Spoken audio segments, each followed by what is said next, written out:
All right, we are live. What's happening, guys? Denver. Denver hype. Yeah. Yes, let's go. I'm excited. Remind me when both of you are getting into Denver. I'm flying out tomorrow, actually. Got a 1:30 flight, get there at 4 o'clock. So me, Rock Pokemon, and Swami will be hanging out tomorrow night. And then Oh, wow. What was that? I said, "Oh wow, nice." Yeah, no, I'm excited. I can't wait. Just finished pricing everything, finished packing, so I am good to go. Nice. Don't party too hard Wednesday. Save some for Friday and Saturday.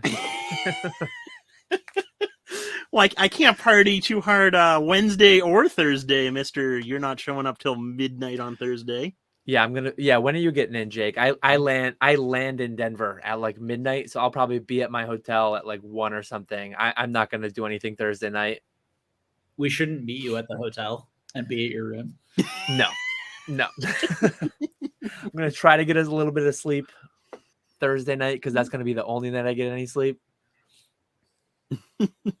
I'm coming in like midday Thursday, so I'll be down to hang out Thursday night for sure. Awesome. Sounds good. Yeah, it's gonna be super fun. Looking forward to meeting so many people I haven't met yet. Yeah. And I guess seeing you guys will be fun. Thanks. True. I'm very much looking forward to. We've hung out one time in person, the three of us, so this will be our second time getting to hang out in person. And last time we all stayed in the same place, which was fun. This time we'll be a little bit more spread out, but I'm sure we'll probably be hanging out with each other every night. Yeah, it's gonna be a bunch of people. It's gonna be a bunch of like logistics that we're gonna obviously like super last minute everything and just like see how it goes. I guess. Yeah. The number could be anywhere between like 20 and 100 people that might be hanging out, and it's like how that's all gonna go. I guess we'll find out in a few days. Yeah, I would not be surprised if 100 people came to Swami's house at all. Like, because like there's like 30 people I think who were like aware of it just from our little world, but then like those are just the people that have like said something. Like there's so That's many the thing. people who don't say things and then they come to stuff. I feel like I could name 25 people who are like definite yeses, and if 25, if not 30 or 40. Well, when you think about it, we have 12 people in our section, plus your wife Dan and your girlfriend Jake. So there's 14 people already. Yeah. There's 35 people in the one Discord that we use to kind of like arrange things. There's 35, and I think those are 35 like verified attendees. And I know several. I know several that are not in that Discord, and yeah, it's Nick and I's event with Dan TCG, I think 12 people said that they were coming, and we had like 60 to 70 come. So if we get a similar multiplier, we're in the 150 to 200 range. We're in like the 210, 220 range. Swami, I hope you got like a 25,000 square foot mansion. Yeah. Oh man. Yeah, so hope everyone is doing well out in the chat. How you guys doing? A lot of familiar names. I'm really looking forward to meeting a bunch of you guys. If you can't come to this, do not worry. There'll be more in the future for sure. And maybe we will try and do some sort of content. We really should, just so that people who can't come can come like hang out one night in some fashion. I think that would be like fun for people. But I know how Collectacon happens, and it just like it's just so busy all the time that it's like when you do that. But yeah, I will not be the one to drive that by any means, because like when I'm there in the moment, like that's the last thing from my mind. I don't take many pictures. I don't take many videos. Like arranging going live and making content. I mean, if it's is happening near me, I'll be involved in it, but I'm not gonna like take the lead on that. I mean, none of us are like particularly like natural content creators, I would say. No. It's not something that like just as Dan said, like even pops into my head while I'm hanging out there. But I think for people who can't come, just because so many people will be there and they'll get to meet so many people, it could be something that we figure out to do. Well, hopefully, I think there'll be a couple people with like the GoPro backpack things. I mean, just have those things on, just go live the whole time. Throw a camera up in the corner at Swami's. that could get dangerous. That'll definitely be a demonetized video right there. Like Java Kuma said that he can't come now, and I know like he actually like has done that decent, a few times. So he would have been a good resource. I think he did that for Charlotte. Yeah, DeGreen Shiz had a good one, right? For Long Beach. So maybe there'll be some people who are willing to sort of take the lead and we'll figure it out. With all the people there, I'm sure there'll be at minimum hundreds of pictures that we can just like dump into a file and like someone can put together a slideshow. Kind of like 2 years later, Zach, Gem Pokemon, who will also be there this weekend. He did like a post 2019 Worlds just a couple months ago, and it was some video clips, it was some pictures, it was everything all together. Yeah. get 50 YouTube channels canceled all at once. Just take out the whole space, take out the whole little niche. Yeah, I know Josh, he's not going to be vending. DeGreen Shiz isn't going to be vending this time. And he's talking about how he wants to film a bunch while he's there and make a good Collectacon recap video for this one. So that'll be cool, because he did a good job with the Long Beach one, but he really didn't get to film very much with being a vendor and just being busy with everything. So I'll be curious to see how this one comes out. For sure. And Nick and I have plans and hopes to do more. We did an event. And we have plans to do more events in the Boston area, and we even want to do like a big national event at some point where we would be like a weekend thing where people could actually come and visit, and we would have like it be like run by and just vended by like people from the hobby type of thing. It would have like a very like for collectors feel. Yep. For the hobby, by the hobby. Yeah, all that stuff, right? And panel discussions with like people, who like really know their stuff. Like there could be a lot of cool things there. And so that's been one of my goals. Like I have that museum goal, but I also have this goal as like two of the goals that I want to do for the hobby. Just places, like physical places and events where people can come together and like do exactly what they like with people who are like very similarly minded. So we'll that's going to be like in the works, hopefully for sometime next year. It certainly won't be any time too direct, but we're working with Dan TCG on that and hopefully some other content creators as well. So, do either of you have any content coming out as far as a post that event, or didn't really take any pictures or video? There were some pictures taken that shout out to Bondo Snipes. And so those exist and we have them, so we can post them. I mean, I'm not a content creator, so you're an Instagram whiz. I saw you post a story preceding that event. I didn't know how to post stories or do reels, so I literally just copied Nick's post and like there's the button add post to your story. Yeah, so he made it easy on you.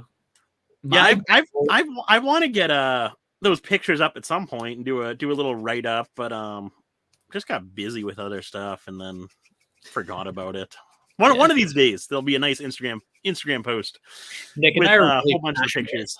Nick and I are really, really passionate about Instagram, and you got to use it for like the promotional materials for event number 2. You got to hype it up with like the first edition event for all your promo materials for number 2. When Bondo was taking pictures at the event, Nick was like modeling. He was like, doing all the, more pictures. Maybe we'll even be able to get Dan, Catch 'em All Collectibles Dan, to come to our big event this next year. We'll Because see. somebody skipped out on the very first one. You guys gotta come on over to like Albany. Albany would be very doable. And shout out to the people who came from New York. There were people who drove like 6 hours to come. So Dan, Yeah, exactly. 6 hours Reggie is very tough. Yeah, Reggie Gigas, however you say his name, God, the big error collector. He came from New Yeah. York. 6-hour drive. I'm not even like a huge error collector, and his binder is incredible. It's like it's so cool. Like one of the coolest things I've seen in a while. It's insane. I loved his graded. They were German, which was hilarious. Like the German gold stars. These like Those were really cool. Yeah. I've never seen anything like that. No, neither have I. Super Yeah, no, he has an insane error collection. I was looking through that because he came to Long Beach Collectacon, and I met him there for the first time. And I was flipping through his binder, there, and some of the stuff he has is just so cool to see. For sure. But yeah, the store we did it at seems super supportive and wants to sponsor more events and do more with us. And we didn't. This event wasn't even really publicized too much, and they didn't really publicize it. So in the future, we think we'll do more with it. And I had a great time. I think you did too, Nick. I think we both had a really great time there. Oh no, it was a blast. I had a great time.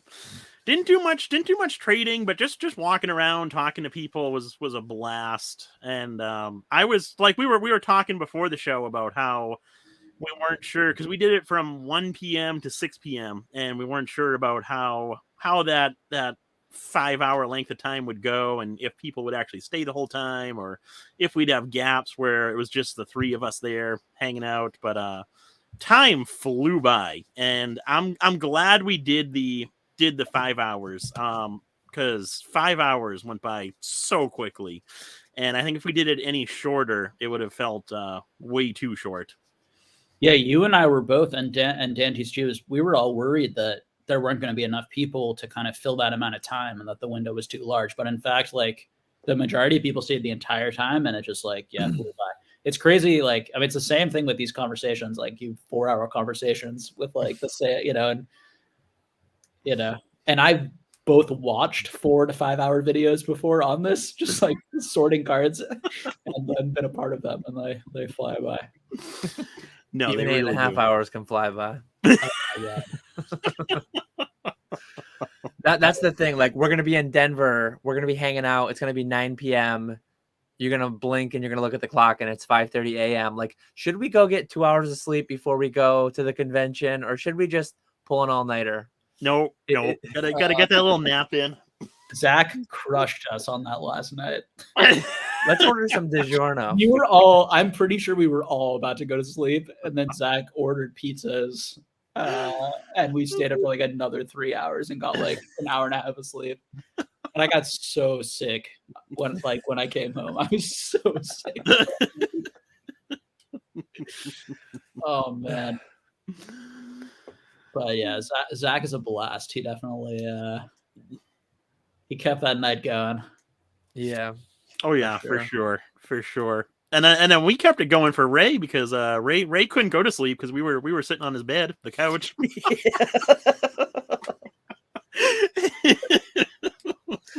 Ray was a trooper. Man. Ray was an absolute trooper. But yeah, so it'll be super fun. What else is going on for you guys, or if anyone in the chat has like any questions or topics or things you want us to talk about? Otherwise, yeah, we're just planning to get together, hang out, relax a little bit. What's been going on for the two of you guys like the last week or two? I've been swamped with Troll and Toad Evo, so they're giving everyone the boot like this week. I think it's Wednesday. Yeah. Check out Josh's comment, Nick. I saw that. I'm replying to that now. I put it on the screen for you, and I'm gonna leave it for a while because I don't actually like do intentional YouTube thumbnails, but I'm gonna hope that it catches it as one of the 3 thumbnail options, and then I'll choose this one. Looking forward to meeting you too, DeGreenshiz, and similar. Yeah, likewise, and I'm sure likewise from Nick too. No, I'm pretty disappointed. I have to see you again. Let's hope they have those electric scooters, so we can have a scooter. Denver rematch. definitely does, because I saw that Pat Flynn posted a story that he was going to Denver, and then he posted a story a couple hours later of a scooter, like one of those electric scooters. Oh boy. Apparently Josh.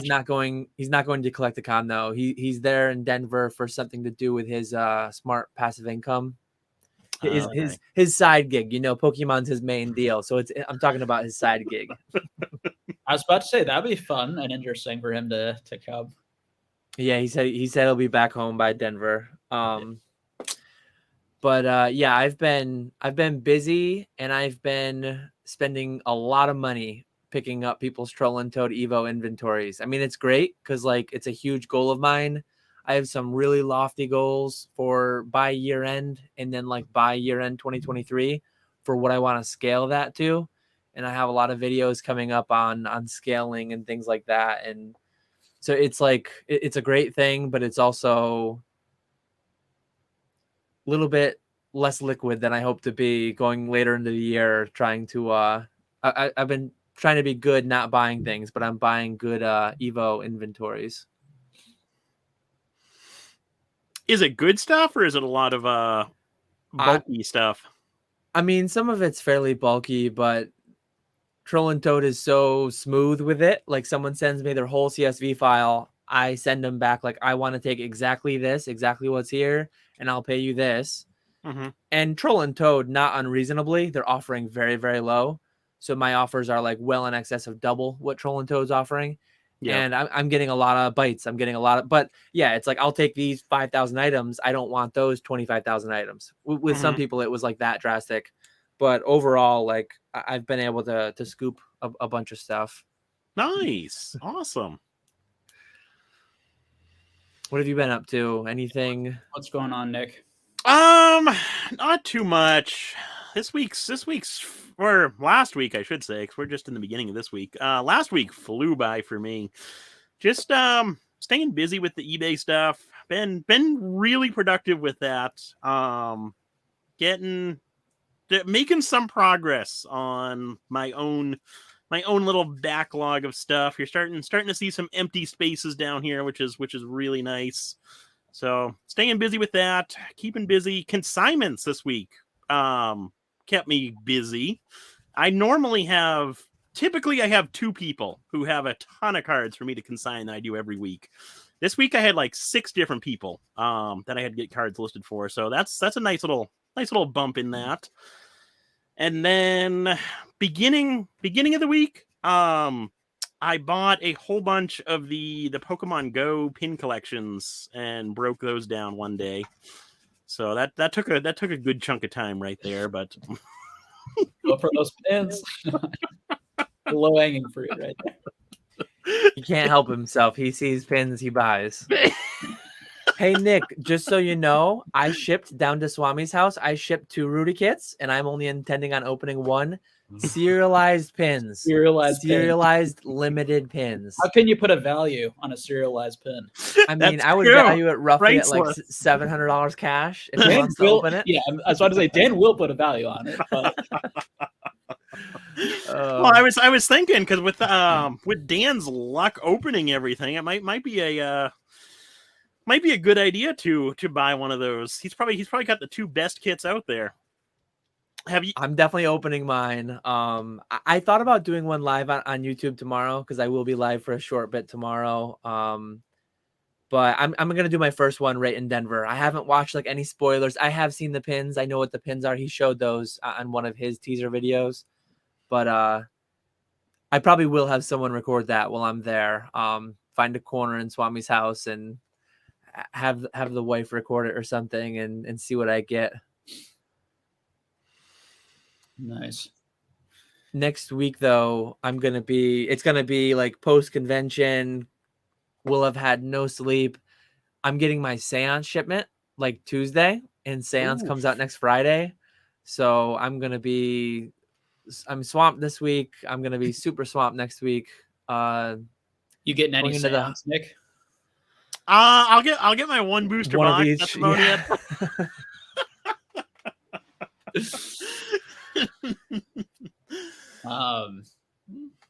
I'm gonna open some Seance. I'm looking forward to it. I've opened I actually haven't opened UFO yet, but I'm planning on maybe opening. Oh no, wait, I did it with you, I think, right, Dan? We opened some. We opened some UFO. So technically, I did. I don't remember the experience. I think you got a neutrality, totality, aura too. I think you got the best hit, if I remember right. I probably don't remember right though. But that was not my sense. My sense from that box was we pulled like 3 or 4 of a few, and they were all like 50 cents or something. maybe. There was one that I really liked the art. I don't know what it's Oh, called. it had to be this one. I mean, it had to be the pig with bacon skis. I don't think we pulled that. That's my favorite from the set. And some of those went out at $15 PSA for sure. But yeah, Seance, I'm ordering 500 boxes of the 50,000 box print run. I have 1% of the print run coming to me. Man, that's a little scary to say and think about, but that's reality. That's reality. That's real life. How's UFO been? How are you doing? How are you doing with that?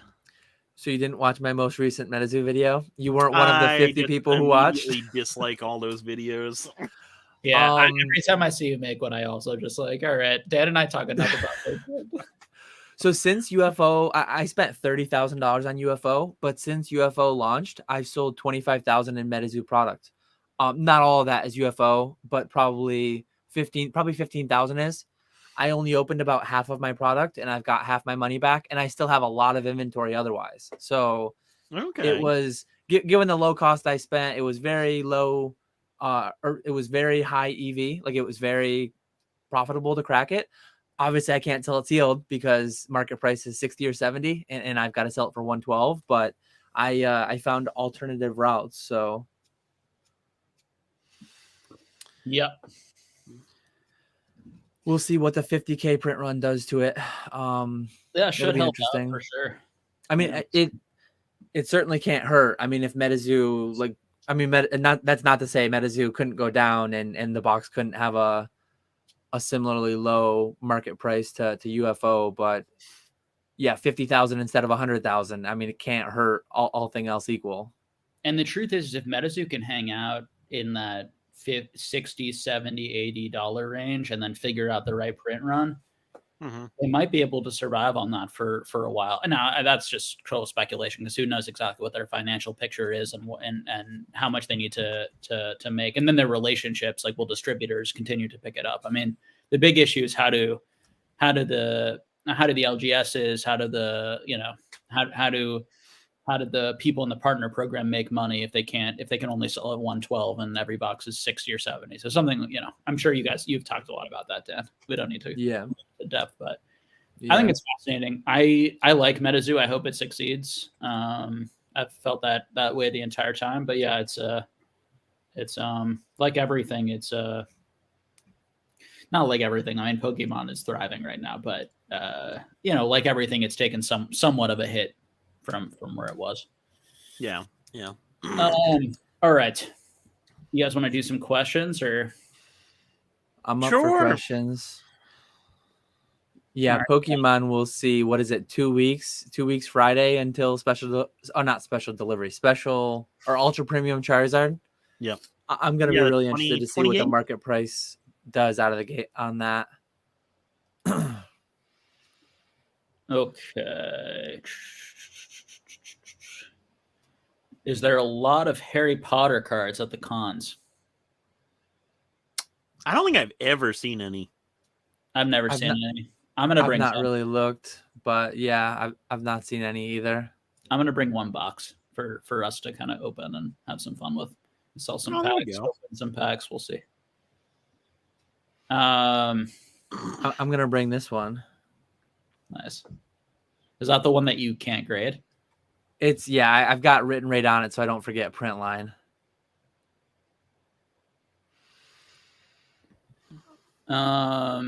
It'll be a nice binder card for someone.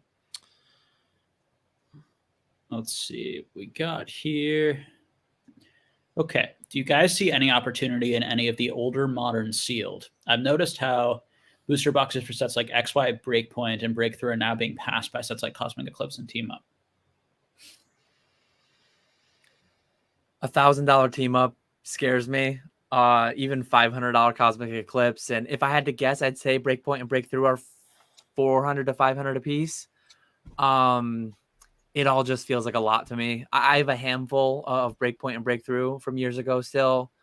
I've got maybe a few each of Cosmic Eclipse and Team Up. I don't. What I'll say is I don't like buying those boxes nearly as much as so many other things. Like where I would put that on my list, it would be so far down. There's so many things I could do better with my money for me, is what I'd say. What do you think? I pretty much agree with you, Dan. I don't like the pricing of any of those really.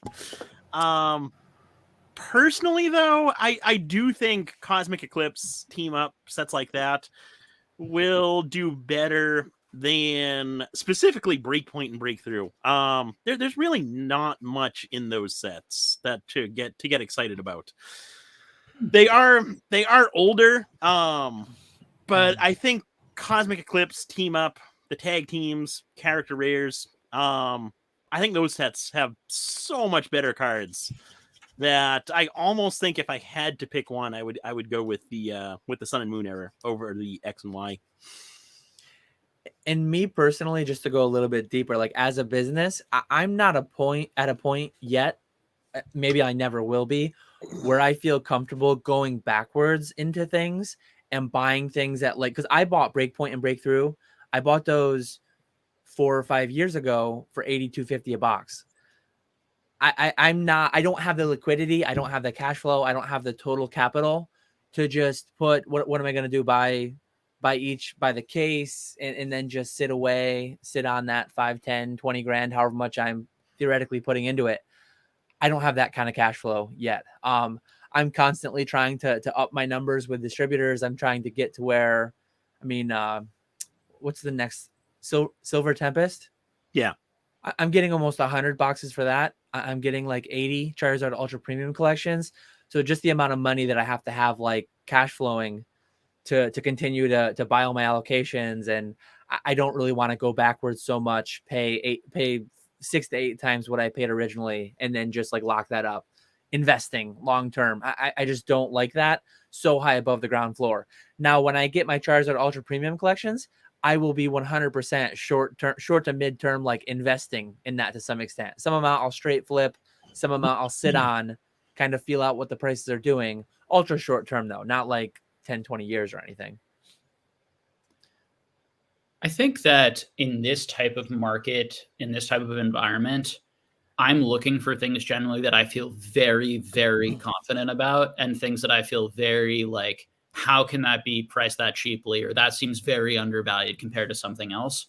When I look at all of these boxes, I think I agree. I do think that Breakpoint and Breakthrough are probably more undervalued instinctively, slightly maybe, than like a Team Up box or something for me. But I'm not sure I'm super attracted to any of it. So it's kind of a similar answer to you guys, a little bit different in the sense that I do think Breakpoint and Breakthrough are pretty good sets. I do think that there are cards in those sets, secret rares in those sets that have been going up in price and that more people have been discovering and going back into. I do think that may continue happening. I also think that somewhere down the line that might also happen with some Sun and Moon sets.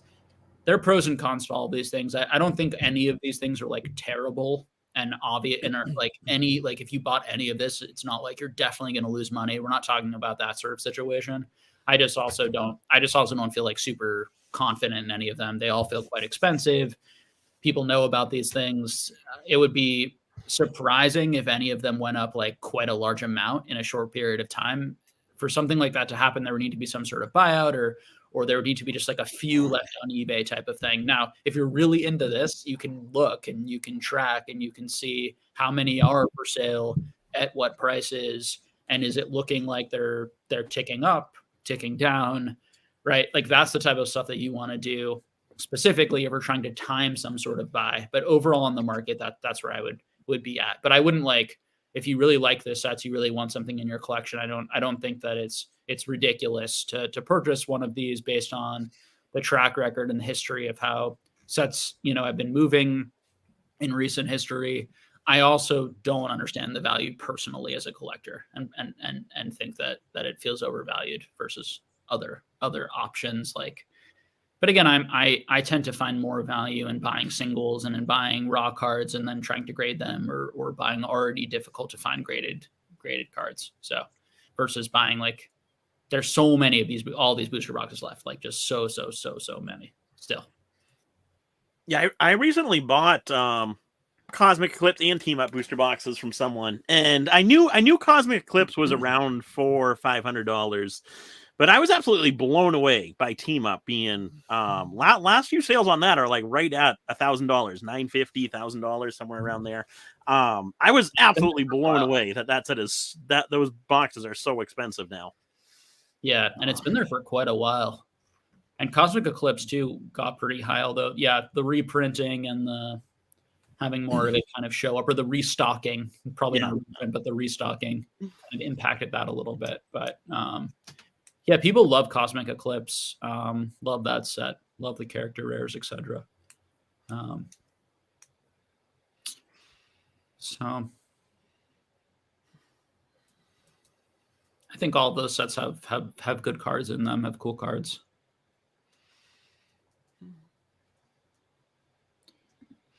Had a chat with the wife tonight. She asked, at what point does my collecting TCGs become hoarding TCGs? Very good question. For me, 8 years ago. 8 years ago, about 1 month in.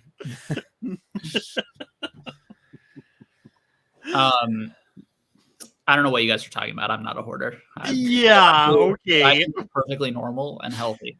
I if I recall correctly, we were shoveling graded cards off your desk so I could sit somewhere for our live together. Not anymore, baby. Look at all that empty space. I didn't even know there was a desk underneath there. It's pretty clean. You want to? Oh, there's my Sitting Cutie collection that came. Yes, there we go. There's still some stuff there, but yeah, the room used to be a disaster. Nice. I bought just so much, and I just let it just build up for like 3 months, or just letting it build up. Nick probably saw it at its height. Claims. I was like a kid in a candy store, though. Was heaven right there.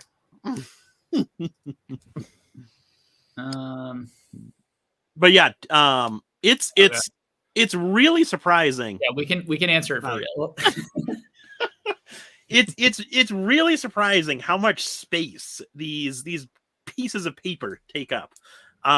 You'd never think that it would take up as much space as it does, but it really takes up a ton of space as you start to build up more and more of a inventory or collection or whatever it is.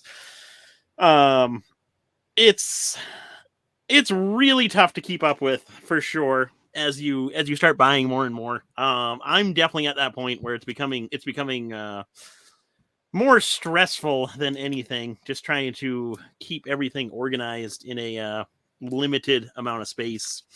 I can't wait for the day that I am able to eventually buy my own house and just have an entire house full of Pokemon and packaging supplies. Oh man. Yeah, I think John, yeah, I mean, I think this question was probably mostly asked in jest as well, probably, but it's there have been a few times where I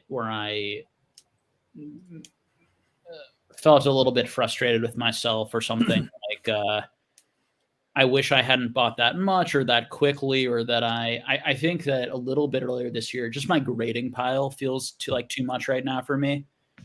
And I'm just concerned that, I don't know, the amount of cost it's going to take to grade them all. It's a little, not exactly your question, but but for the vast majority of my experience and my time, I've just been like really just having a great time, enjoying myself. I have a very this is a hobby attitude, and it should be enjoyable and fun, and something that I'm doing because I'm interested and excited and passionate, and something that it's just a positive use of my time. I don't take it too seriously. I think that helps me not stress out, too much about it. But as far as it's a effect on my girlfriend, definitely just I'm lucky. I have a whole room. It easily fits in this room. What I have here, I do have some at my parents' house and a few different places. But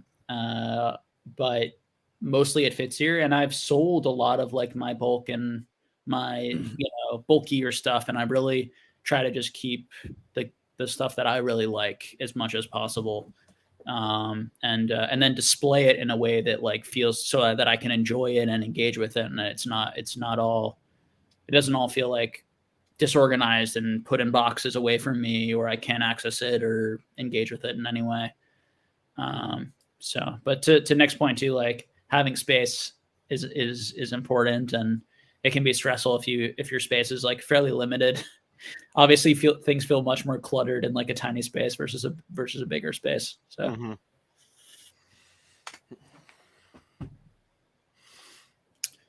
Mm-hmm. What are your thoughts about PSA not grading metal cards? I think it's fair. I wouldn't want to have them graded if they're going to rattle like they do, because it obviously does cause damage, especially to those metal type cards. So I think that was a justified move, and for the fact that they have been taking so long to redesign their holder to actually perfectly fit those metal cards, I also think that's perfectly justified. They have much bigger problems to worry about, the backlog. So I wouldn't want them spending time working on this specific case for these two specific cards when they still have all of these cards within their backlog. I'd much rather them focus their attention on the backlog, get that cleared through, so that we could start grading cards at a more reasonable price point than worry about these two individual cards. Mm-hmm. Yeah, I think it's just a lot of effort for a little payoff. And I think personally too, the production quality of those cards was probably fairly low, and they probably won't age well. So PSA putting them in their case, and then 5 or 10 years from now, the cheap way they painted on that gold color, the cheap way they manufactured them, if just the environments, the elements, they're shielded from a little bit in the case, but the cards just start to deteriorate and crack and chip through just nature. That's not going to be a good look. So if I was PSA, CGC, I would put no effort into trying to encapsulate those. I would say let the other company have them. Yeah, CGC was supposed to have one by the end of May, and that never came. And maybe they wised up and just let PSA have it, let CGC have it, and then no one wants it. I agree with your guys' take. It's always, the one thing I would add is it's always unfortunate when a grading card company has to change what it's doing, and when it grades some cards and then stops grading it, or when it doesn't grade something for a while and then starts grading, these types of policy changes. But oftentimes, hopefully it's for the better, and it's better them doing that than just continuing to make the mistake over and over and over again, or continuing to do the thing that damages something over and over again. But consistency is important, and it did affect some people negatively for sure, that they changed their policy halfway through, and that's unfortunate. The people who got negatively impacted because they were buying some to grade or whatever. So and then weren't able to.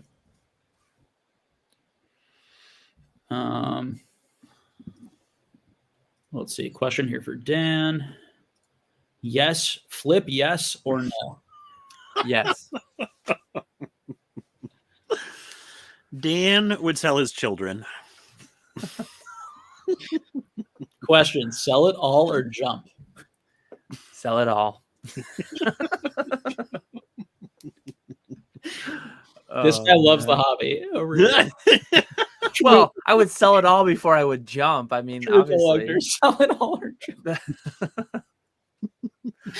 I don't even think you read the second part. Just sell it all.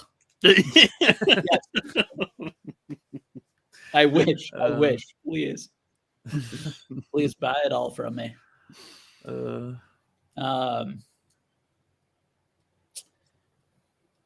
Let's see. Next.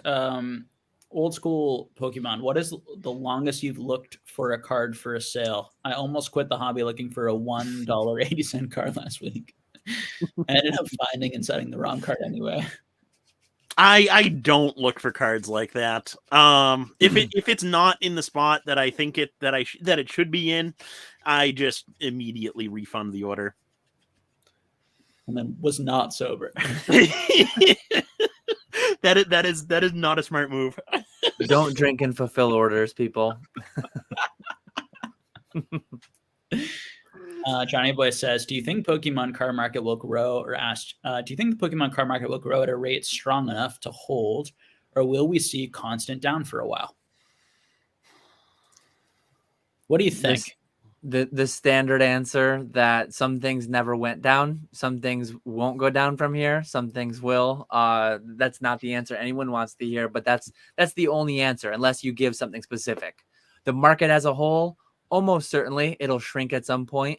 I don't think 9.1 billion cards printed in fiscal 2021 will be the new low into eternity. There's a chance that it could. That would be insane if it were to happen. But yeah, I think we'll retract from that point. So if you're using like cards printed as the metric, there'll be retractions. If you're using prices, some will go up, some will go down, some will be flat. There'll be every answer depending on which tiny portion of the market you're looking at. Way to play it safe over there. I mean, that's just like I'm gonna give a real answer. That's the answer.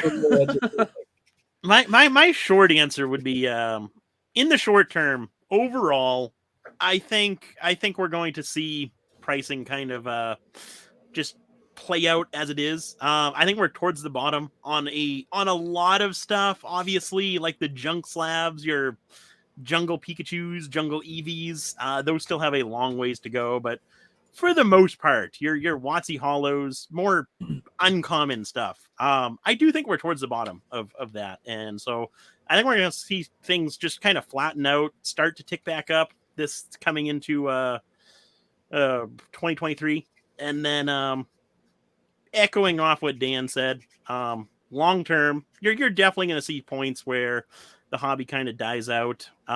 Pricing does go down further, but then we'll also probably see points where the hobby picks up again. I highly doubt we'll ever see another 2020, but we'll definitely see steady growth long term is my personal opinion.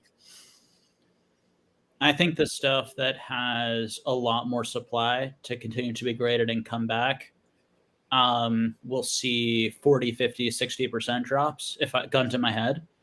And then stuff that isn't in that category so stuff like that, I would say is going to be like stuff where the pop report's going to double, triple, quadruple, 5x, 10x in the next 5 years, stuff that's sort of in that category.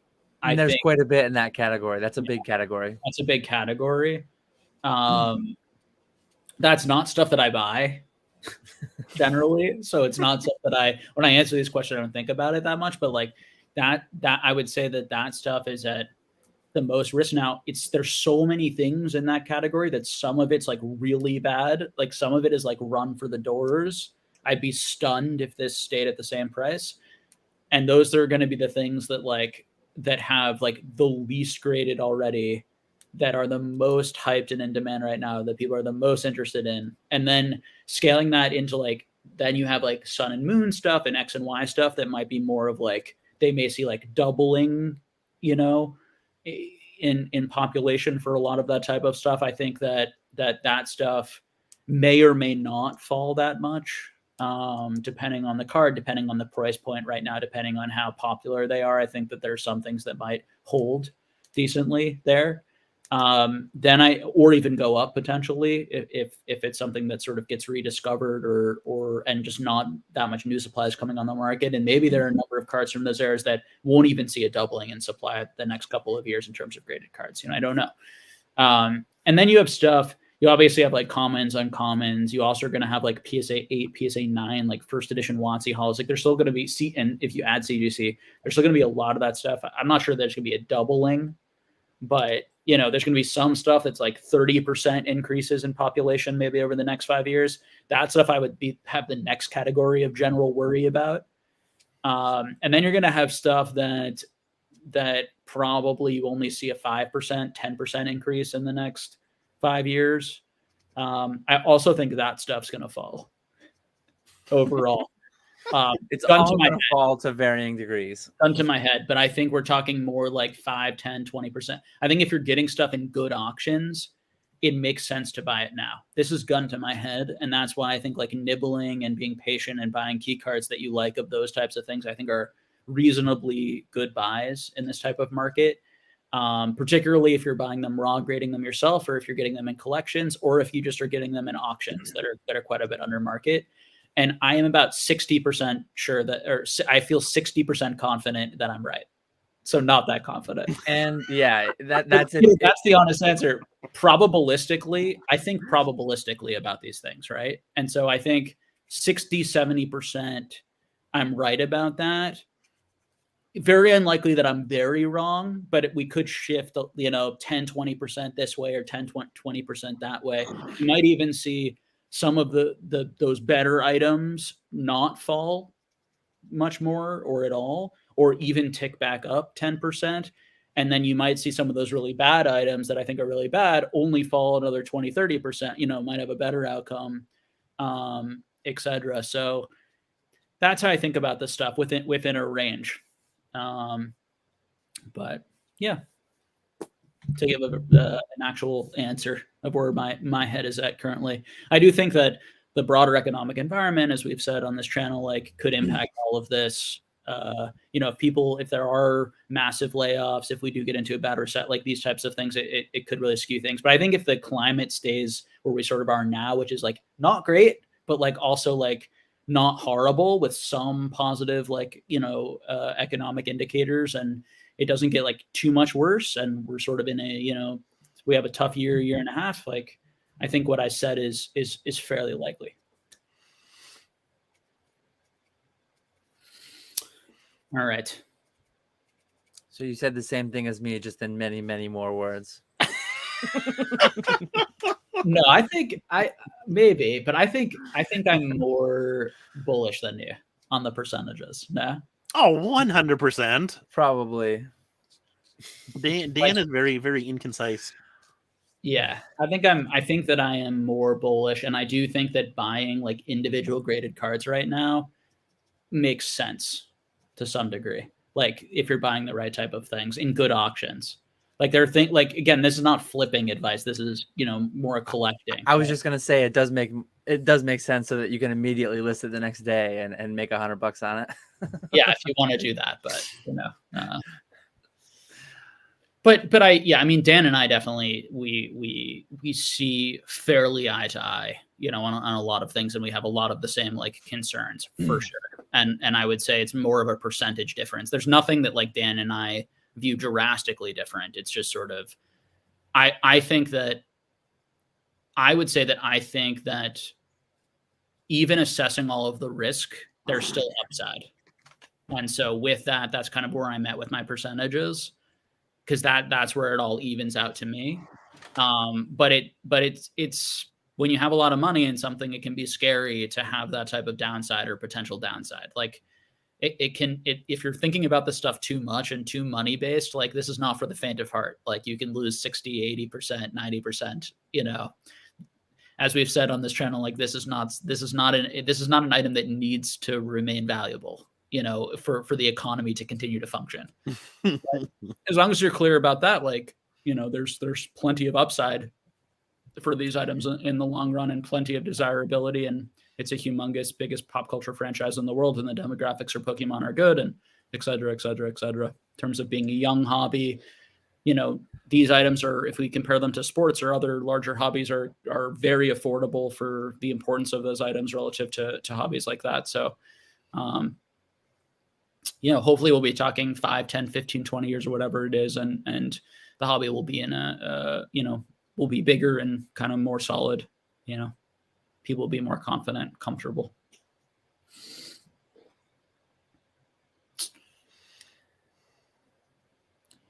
Johnny Boy says, is it concerning the amount of flippers to consumers in the market? If you're involved in the PokeTube space, you see a lot more of the flipping. You're watching the full-time businesses and their channels, or the really engaged people like Jake that's not doing this full-time but still sells a lot too and makes flips when they're there from time to time.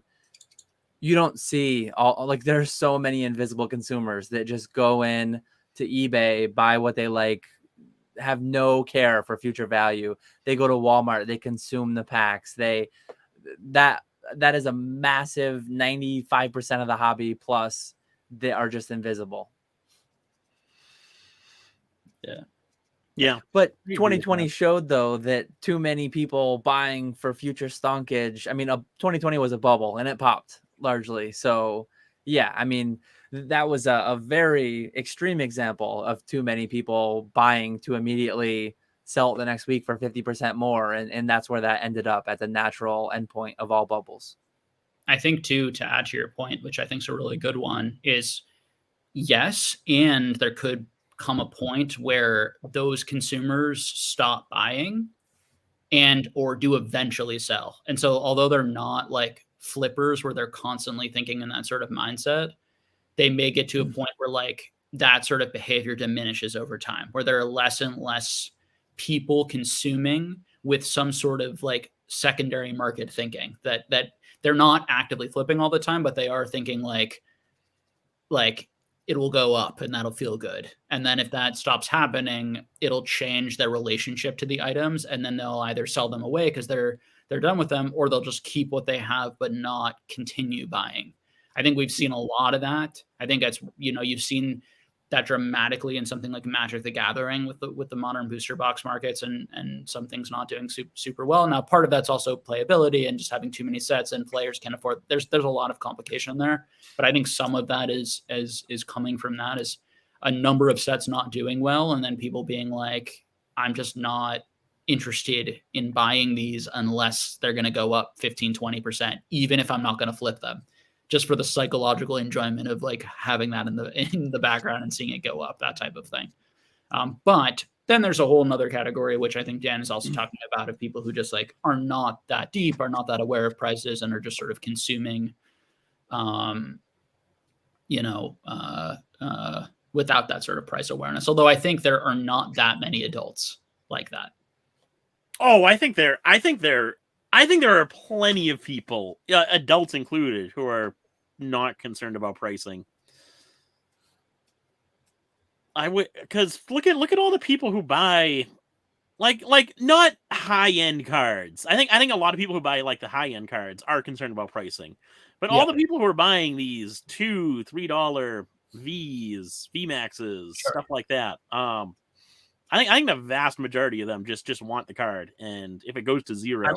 I'm not concerned about buying a $1 to $2, $3. Like, put me in that category too. Yeah. Like if I'm buying a $1, $2, $3 V, I'm not concerned if it goes to zero. Unless I'm buying 1,000 of them for some sort of flip, play, right, or something like that. But I think that as soon as that card gets like 20, 30, 50, 100, to your point, I think you're right, Nick.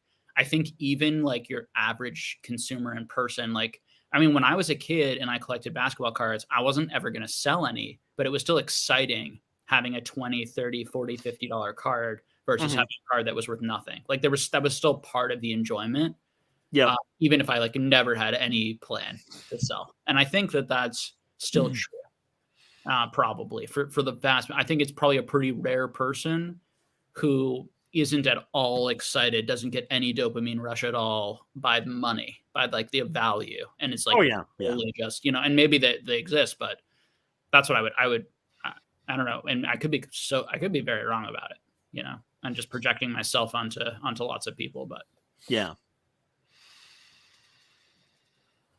But yeah, $1, $2, $3 cards for sure for a binder. It's just fun filling that space and having a cool looking card. Okay. Thoughts on flipping raw, vintage, or mid-era? Is that more difficult than buying, grading, selling? Is that more difficult than buying, grading, selling? Less risk since a raw buy to a raw flip can be much faster to turn over. I like the idea of buying raw, selling raw. It's quicker. I like having that larger inventory. But at the same time, I also like buying raw and selling raw combined with grading opens up more doors. You can buy these collections and break them down, and instead of bulking out the cards that you can't grade and not making as much money, now you can go ahead and sell those cards as individual cards, and then the cards that you want to grade, you can grade those and make even more money. So I think that's the best of both worlds, is to do something like that. Sell raw and grade the ones that you want to grade. Definitely not for everyone, because it does take a lot of time, a lot of work, but I think that's the best route to go. Yeah, I do both, and I use Troll and Toad Evo for my not gradable stuff, so it's very scalable.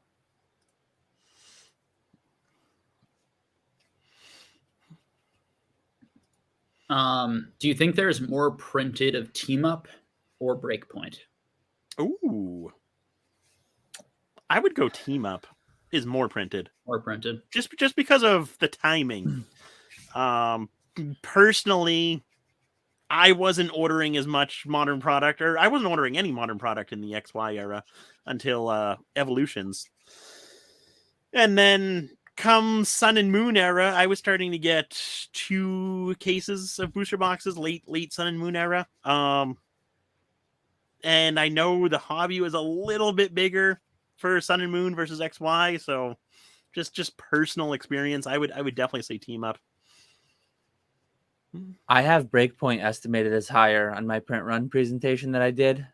Shout out to our Patreon.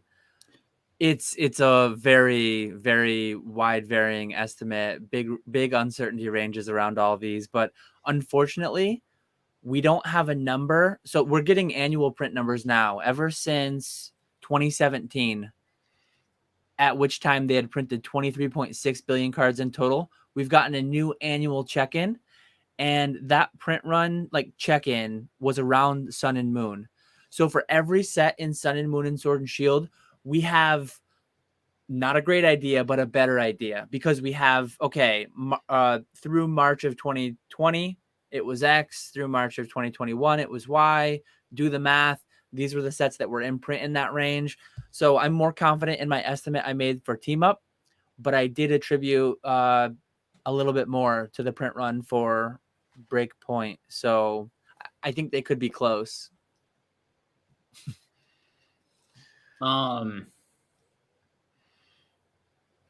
Yeah, it's I really have no freaking clue. Like, I mean, if like my intuition from just like being engaged in both these sets and kind of what I've seen out there, not being a person who bought thousands of these booster boxes or who really is a big enough player to have any like super useful intuition on this type of stuff. But it's definitely better than just like a random person who doesn't know anything, because I would say all of us, have been engaged and around both of these sets.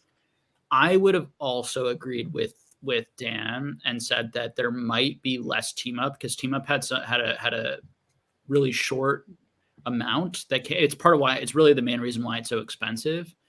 But I don't know, they might be very close. To Nick's point that maybe just generally at that point in Sun and Moon there was just more people engaged in the hobby, and so that they were 2016 was Pokemon Go hype. That was, so that's partially why I would lean towards Breakpoint having been printed more. Yeah. Unhelpful, sorry, particularly for me. The other two maybe a little more helpful, but I don't know. I wish I an knew. estimate. Yeah. That's the one good thing about Metazoo, is having those actual numbers. I wish we'd have those with Pokemon. That would be the only cool good information to have. that That is the only good thing. Yes. I was like, are you saying that's the one and only thing I like about Metazoo? Say something good about Metazoo, Nick. Say something good about these cards. Come on. I just don't get it. That's not. This guy, Griddle Greaser Pete, his cryptid lore is that Paul Bunyan captured this man pig and stapled his feet to bacon, and he made him grease his griddle, his pancake griddle. Had you ever heard of that before, Metazoo? No, but I have now, and I'm glad I have, because look at him. Look at him. Just look at it. Ridiculous. Just look at him. $5 undervalued. Way overvalued. That's a full hollow, Nick. Full hollow. Griddle Greaser Pete. Oh man. Hold on. Wait. I know how to get Nick on my side. All right, come on, Nick. We need something positive. No, I got him here. There's no way out. There's no way out. Oh. Oh my god. Oh my god. Okay, Nick is sold. Now. Nick is sold. Nick, I'll give the whatever the Santa Claus is. I do like that card. How much would you pay for that pen? Right. Wait, hold on. Dan's gonna make a sale. What about the alt art? The alt art pin. 1 out of 80 gold secret rare. Look at that. I'm gonna wear this pin to Denver. Oh god. He's putting it on right now. There we go. This is my brand new Rangers shirt too. Ruining it with that pin there. Justin Durr says, who thinks they could keep something sealed for 20 years? You would have to forget about it or sell it to go to another collector, eventually sell it, and so on. There is some possibility that, like, when we're thinking really long term, particularly if Pokemon becomes like less popular, stuff goes down in value, or it becomes more difficult to sell, you might see more of this product opened over time, which theoretically could make the product rare for another sort of like up period. Sort of, now that never happened enough for like the majority of like baseball and football sets from like the 80s, for example, into the 90s. So, but, so when things are printed so much, that pattern can still happen. And yet it still isn't enough, to push through it. Now, obviously, when we're talking about booster boxes that are already $500 or $1,000, like that's I don't think there's just like endless amounts of this stuff for it to even like reach those price points that we would suddenly see people like panic selling all of these eras as like the price plummets. What were boxes getting into in the sports bubble? I mean, boxes were getting into the several $100 range in the 90s, right? Those boxes, I want to say, never really got that crazy. Like, I want to say like a lot of the boxes had complete sets in them. I wish I knew. I'm trying to remember. I think that was where they really jumped the shark, where you could buy whole sets. They took away the gambling aspect. Maybe I want to say, but people were buying them and holding them, thinking that they were going to like be extremely rich off of them.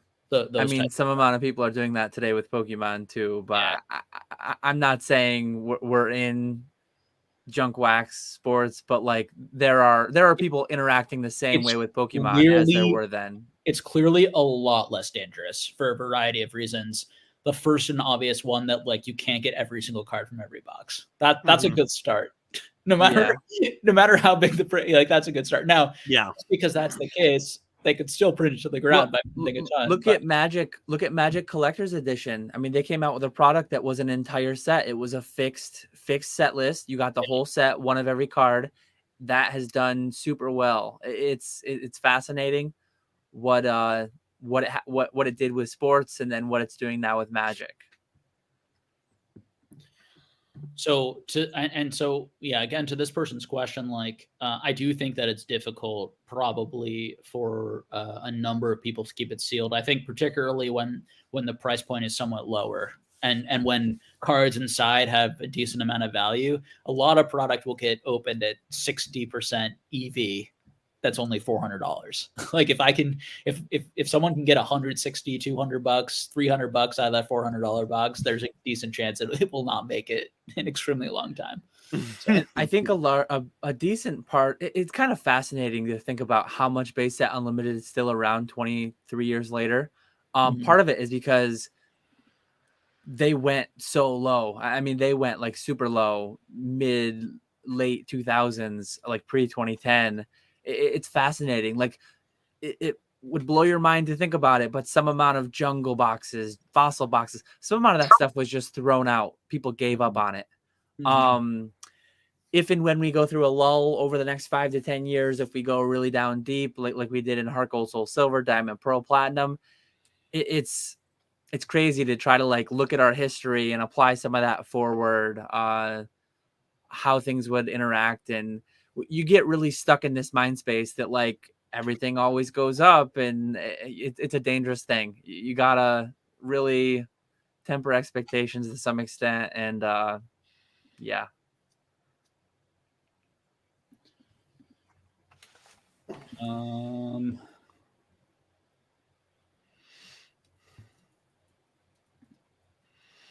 When you say you track price history or track pop count, you recording this info somewhere like an actual spreadsheet, or more just keeping an eye out and trying to get a feel for what you see?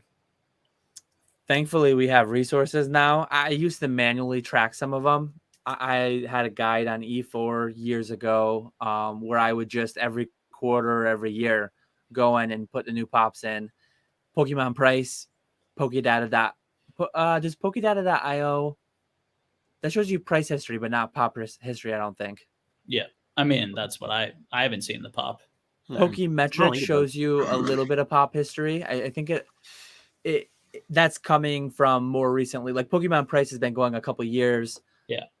Pokemetrics has been a few months, several months, I think. So thankfully we have a lot more like automated tools out there. But yeah, 8 years ago, it used to be pen and paper or numbers in a spreadsheet, manual doing pen it. and paper? How old are you over there?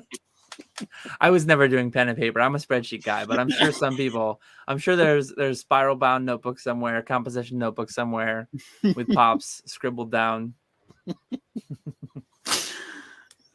I've never been one to keep track of pricing or pop reports. That's one thing I am absolutely terrible about. For as deep into Pokemon as I am, I do not keep track of that stuff. Like I was saying earlier with the team up boxes, those came to me, had no idea they were worth that much. Just because if it's not something that I'm actively selling or something that's in my personal collection that I don't have a vested interest in, I'm not keeping track of it. I love data. Like this is like my thing, right? Like it's like one of the things I'm most passionate about, besides the actual cards, is sort of the fundamentals of the cards and the price history and the pop reports and how those built over time and the narratives and sort of the stories surrounding that. So definitely I track it. I write down things that I think are really interesting. Sometimes I have like many spreadsheets, many notes that I have, interesting things that I'm sort of watching.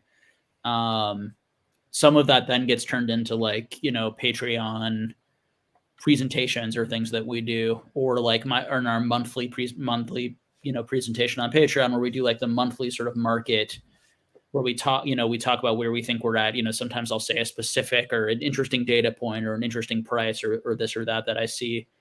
I think that as Dan said, like we have these great resources that are like keeping everything. And then for you, it's best to sort of build some sort of like internal working model of sort of like key cards in different areas. And the more, the better, as far as I'm concerned. But it's also like a passion and an interest of mine. And if you're not, like, as Nick said, like if you're not dealing directly in those things, and Nick needs to spend a lot of time like listing cards that I don't do. So like Nick spends a lot of his day, I imagine, like actually selling cards and going through the process of selling cards. I spend a lot of my time researching and thinking about the market and doing all these types of things, and limited time actually listing and selling. So I think that's part of it too. But I think as far as buying and becoming like a really good buyer or buying things that are undervalued, or like, I think all stuff is the key to that. Whether you're doing that in Pokemon or doing that as buying a company, a stock or real estate or whatever, when you're thinking about it from like a value standpoint.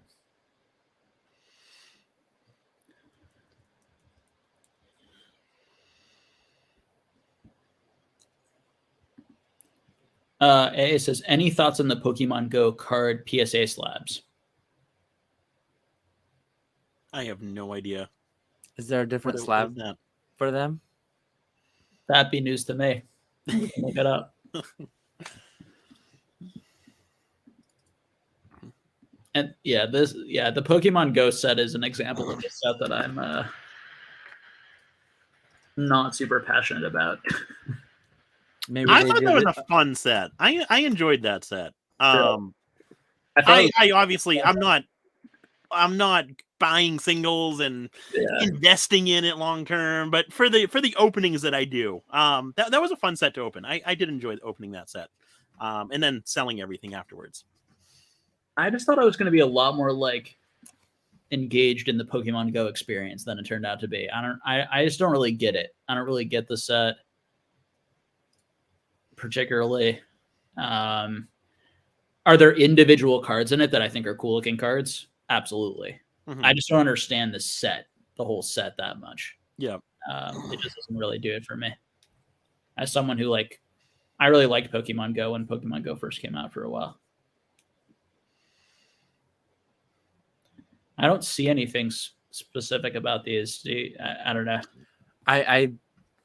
Maybe just like future value. That would be a set, and anything that came out in the past 2 years since PSA has been effectively shut down. Yeah. At like normal priced bulk tiers, quick turnarounds. That's like the worst stuff that we were talking about earlier, as far as downward pressure on pricing moving forward. As PSA opens up lower tiers and they turn them around quicker, stuff like that is going to get demolished. Like I see a PSA 10 Ditto sold for $250, best offer accepted. If someone spent more than $100 on that, they're going to get destroyed. The only reason the pop might not be 10,000 is because the price is going to go down so quickly, people aren't going to grade it. And you get a lot of those Ditto cards in the openings. And like when things are hard to grade in Modern, it's like 30% 10 rates. But you have to understand that even if it's like 30% 10 rates or something, or 20% 10 rates fresh out of pack, like there's so many of the cards that like it's just going to be so many 10s. I mean, we saw that. Look at Evolution's PSA 10 Charizard.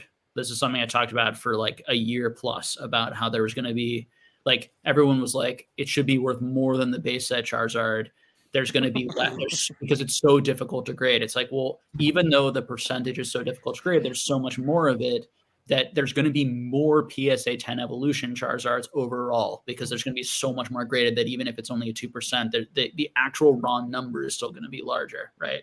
So it's similar sort of issue with a card like that potentially. Now, what I will say for something like the Pokemon Go, and this is not a set I'm super studying where the prices are at, but sets like Pokemon Go, it does seem like they printed a lot, but like a set that like isn't popular or doesn't do that well, and so maybe they don't print as much. Plus the demand isn't that great, and so prices are already pretty low. Like there can be some opportunity in that. So the two things I look at, one is exactly what Dan said and what I said before, which is just like the amount of supply that's still going to be graded and come back, if the prices stay that high, right? This is the exact reason why Dan and I knew that the Jungle Pikachus and the Jungle Eevees were going to go from 1,000 to whatever. We knew that those prices would collapse because we knew so many more were going to be graded, and the pop port was going to be pushed up and up and up until prices came down enough that people lost the incentive to continue to grade. Same thing is likely going to happen with some of these cards. Now, there might be some cards, though, from a set like this that are selling for like $20 in a PSA 10 or $25 in a PSA 10, $30, $40 in a PSA 10 that are fairly difficult to pull, that are kind of a cool card that might be underlooked, undervalued because people are really super focused on Evolving Skies or whatever, or Lost Origin now or an alt art from that or something. I don't think that's happening. With this set, I think and I don't know the prices extremely well, but that is hopefully people still understand that's something that I think can happen. Where some of like the underappreciated sets or the sets that people think aren't as good, those cards from those sets can actually do the best long term. We've seen that from like X and Y, like some one-offs, like things already starting to do well, Black and White, like et cetera, et cetera. So sometimes people like overrate like values of cards just because they're from a popular set. Or like look, like this is the base set unlimited Charizard. Yeah, so they're 449 now. Yeah, there are more. So there's 449 compared to the Evolutions 428. Yeah, but so it's look already at year to date. Yeah, it's year to date. Year to date, you've added. And I used to say it might take 5 years. It's probably going to take another like. Year to date, you've added a handful of new PSA 10 base unlimited, like 5. Yeah. And year to date, you've added over like 100 evolution. So it's going to cross in the next couple of weeks, and then it's never going to look back. And look at how many. Let me get rid of that. I mean, look at what the 10s are doing on the evolutions. The 9 and the 8s are even worse. But I mean, base set unlimited, when you go that granular, it's looks like it's going up a ton. But yeah, it's even base set unlimited. Like that card, there are going to be a lot more of those 10 years from now. There's going to be a lot more because there's still so many to be open. There's going to be so many box breaks always being done at base set unlimited. But that's a card that I would for a PSA 10 more in 5 years. It grows 20 to 30% rather than doubling in terms of the amount. And now that's and the evolutions can an evolution 5x from where it is. Yeah, I mean it could, if the price stayed where it made sense. Yeah, exactly. That's a big key. And then also like we'll see what PSA does because we can put our tinfoil hats on like the quality control going on there that they're trying to keep those prices high, whatever. And people are going to have varying opinions and degrees, of who knows, but whatever. I think that's the thing. So, and it's really apparent in sports. Like you'll see Ken Griffey rookies or like old sports sets where they're like the all-stars are like harder to grade for some reason, even though they're the exact same card quality, the exact same stock, the exact same card. And for some reason they're really hard to get 10s in. But if you send in like the non-key players, they like gave you 10s. It's just whatever. Okay. How do you rate the new Lugia alt art? I think it's decent. I'm not a huge fan of it. This like just came out right in the last 24 hours or something. Yeah, I just saw it today on Instagram. And it's for real, like 100%, the one that's going around? Probably, but not 100%. Okay. It's the one with the evolutions, right? Or is that a fake one? No, this one's more like it's dark. He's flying away from you, looking back, kind of. It's in Discord. All right, let me see. Because I've seen a few fake ones going around. The fake one you're talking about would have been sick. There's one I saw with like evolutions in it. This is the Oh yeah, that's not the one I'm thinking of. yeah. But isn't there also going to be a VMAX or just a V? I'm not sure. It would be. Hopefully, there's something different because that one's a little disappointing.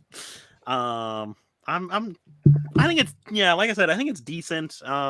Nothing too exciting. Obviously, though, it'll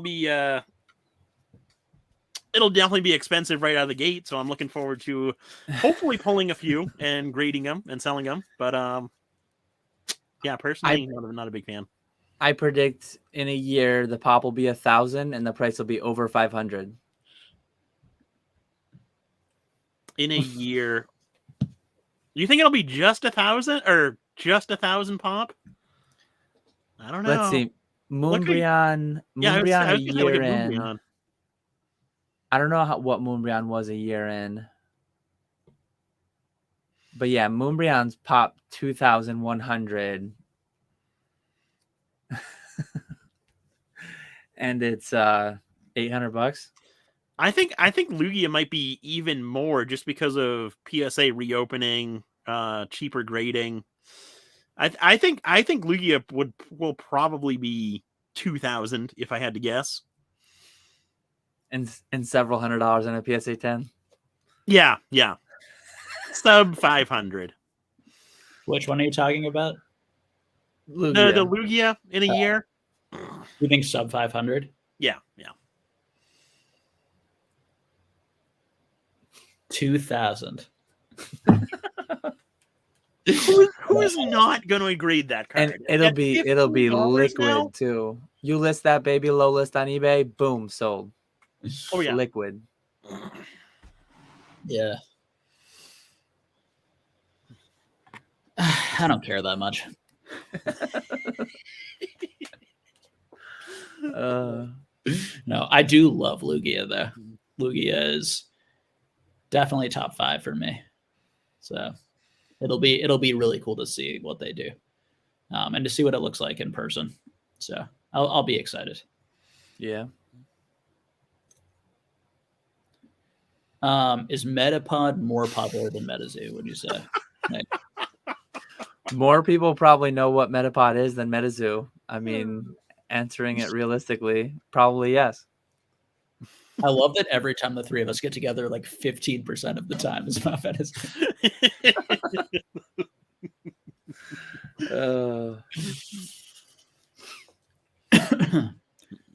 All right.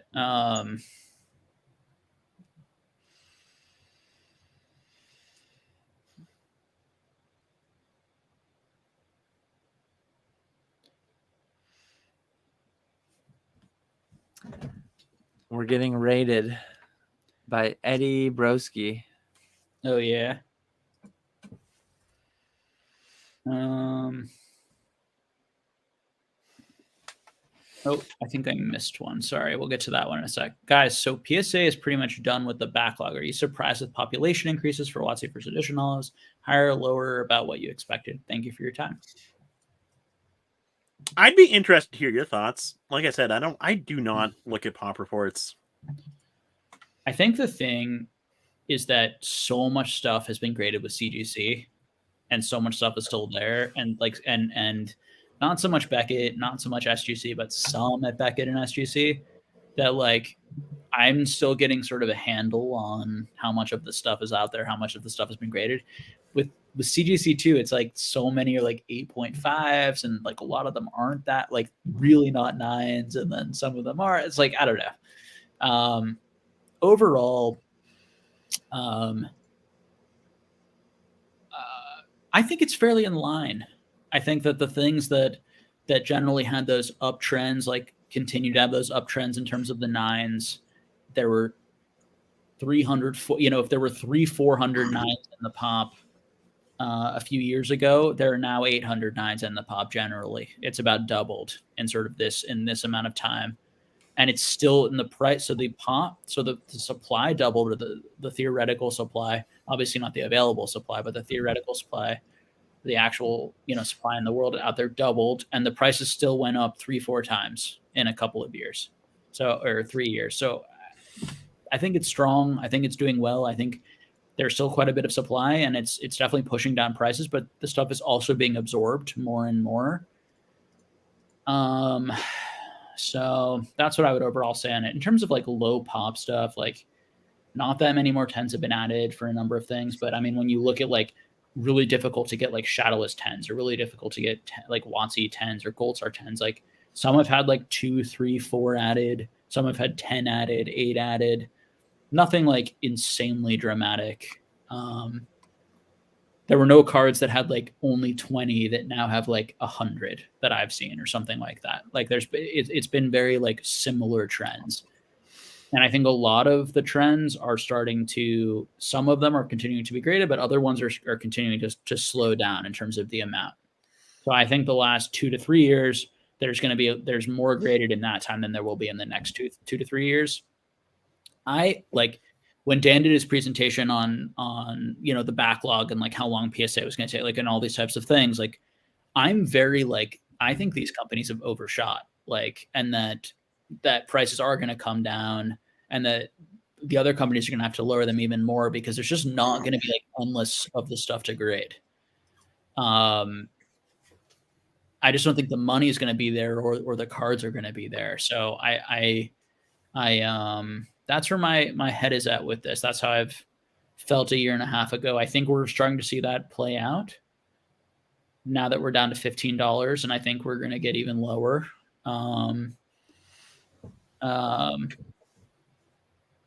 Yeah. What are you seeing, Dan, in terms of tracking? Are you surprised by the amount that's been added? Have you been following it? One thing I will add, I'm sorry, I am surprised with the middle generations, and even though I was bullish on them, I'm surprised at how few 10s have been added to things like level X's, even 9s in some cases. Like Majestic Dawn cards that are going for like $400 in PSA 9, or $300 or $250 in PSA 9. The fact that there's only like 60 graded, 70 graded, despite that, and it's not moving nearly as fast as WotC. Like I'm stunned by maybe how much that product wasn't printed, and I know the cards are like in rough condition out of the pack, but there are cards that have like 79s and like 48s, and the 8s are selling for like $200, so people should be grading them. It's just very strange where all that supply is versus everything else, versus every other era. Including the original Nintendo EX era, which definitely has very few, but it's like there's like nothing from it like feels like there's like nothing from some of these middle era sets. Very strange to me. Yeah. So that's similar to Nick. I don't like actively follow them too closely. I don't really care too much about PSA 10s or pop reports, low pop, any of that stuff. Set cards were all printed well into the 5 figures, if not the 6 figures, and I just don't really care about the condition rarity aspect. So a lot of them have increased quite a bit. I know that a lot of them, given financial incentive, could increase a ton more, but like we are such a small, tiny portion of the Pokemon collecting community. It would blow your mind, but like we automatically think every Umbreon alt art that's pulled immediately packs sleeve to PSA. Oh yeah, for sure. 2,000 PSA 10s. That is not like that is probably not 2% of the Umbreons printed. That is probably printed over 100,000 cards. It's like it's mind blowing how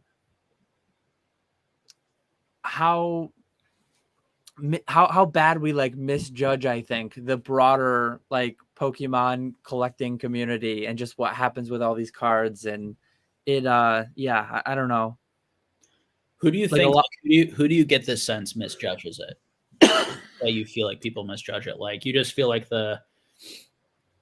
everyone, like almost everyone, or do you feel like it's just some people? We definitely exist in our own, I mean, I'm going to use the same word, but different meaning, bubble. We exist in our own bubble in this PokeTube sphere. You go into a Jake live, you go into my live, you go into a handful of these other people's lives. A lot of the same names, a lot of the same people a lot of the people we're going to be hanging out with this weekend in Denver, and we get like so it's like a bias that we have. We just assume that everyone else in the world has our same brain and experiences and interacts with the hobby the same way we do, but it's not even remotely close. Like there are still so many people, which maybe that's bullish. Maybe that's bullish for all this graded stuff. There are so many people that don't care about it, don't touch it, don't know that it exists. Like there are people, you go to Collectacon and you sell, they've never seen a graded card, or they're buying their first slab ever. And there's so much more of that than you realize. And the whole investing versus like Evolving Skies, how many of these people are buying $225 Evolving Skies to invest versus to open? I think it goes both ways. Some people think that they're all being bought, thrown in the closet. They're less than 10% of them have ever been open. No one opens them. They're all investing in them. It's investors selling to each other. I think that that's overblown too. I think a lot more of it gets open than people realize. So yeah, kind of all over the place there. But at the end of the day, these are all mass printed, even Glaceon level X, even mid-era. More of those are probably just sitting in binders still. I mean, a decent amount of this stuff got thrown out when kids went away to college, went away to high school. Same story as a lot of people in this chat even. I mean, I know a lot of people who had their childhood binders thrown out, and Moonbreons, it will be higher than, it will be a higher attrition rate than most realize. Moonbreons will be thrown away. Moonbreons will be tucked into pockets. I've opened ultra modern booster packs with my kids, and I get scared a little bit every time that they're going to pull an alt art. Because I know that alt art would be a sacrifice to their destruction.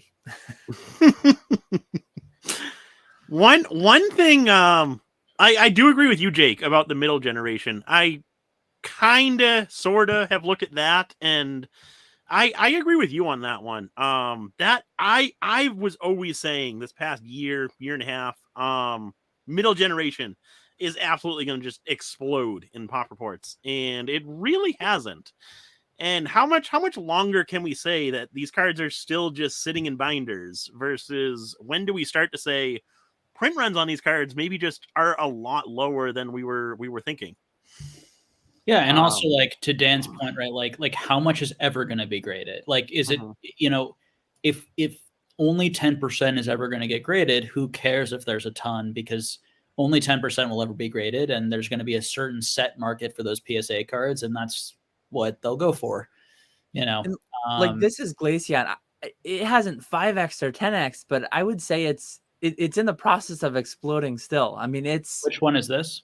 Sorry. This is Glaceon level X from. I mean, it's gone up significantly. It's still low. It's still lower than I would expect for a set how card. low this card is. There's only a little over 100 graded. There were probably 100,000 produced. This is the level X card. This is the most expensive level X card. More expensive than Charizard generally, or you know, certainly within the same realm. And I'm stunned at how low it is.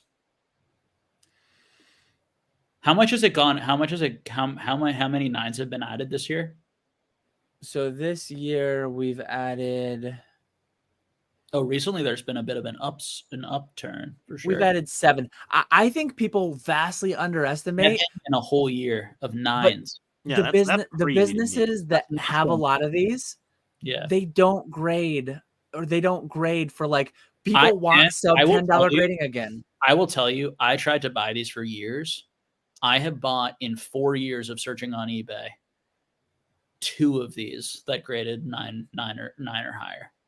So like it's just, and now that doesn't mean that there isn't a lot more out there, but there's so much less of this out there than everything else is the point. It's all relative because the exact same concept you're talking about is the same. You can be applied to everything. I know you'd agree with this, but the point is just sort of like, yes, I agree with you that there are some people just vastly overestimate the amount of every single card that they think is great. Like if they see this and they think there are probably only like a few hundred of these in the world or something. It's like, no, obviously not.